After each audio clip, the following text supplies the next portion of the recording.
2022. Tagbagyo kami sa uno patulong na bagyo.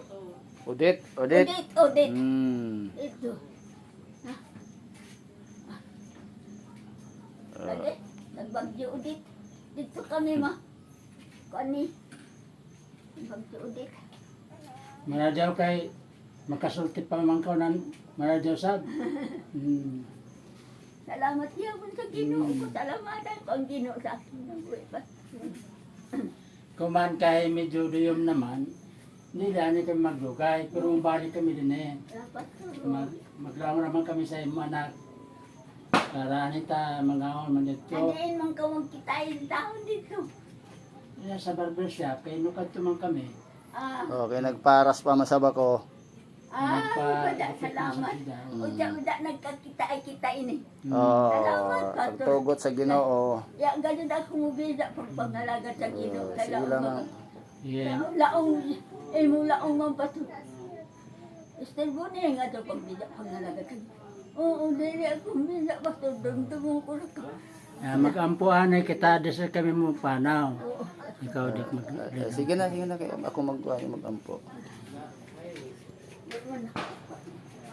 Lord, salamat po. Napakabuti mo po sa aming mga buhay.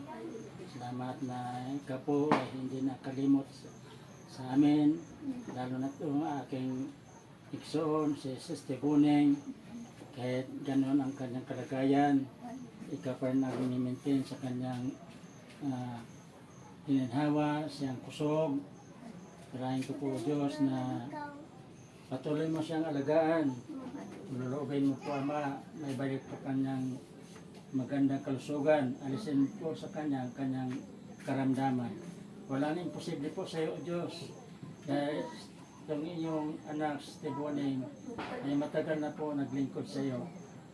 Lord, salamat po. Pagpalain nawa ang pamilya ito sa kanyang anak, O Diyos.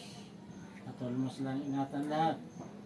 Hallelujah, salamat po, Ama. Puring ka sa magpagkailanman. Kung aking samutalangin sa pangalan po ni Kristo Jesus. Amen. Amen. Sige, Nanay Buneng.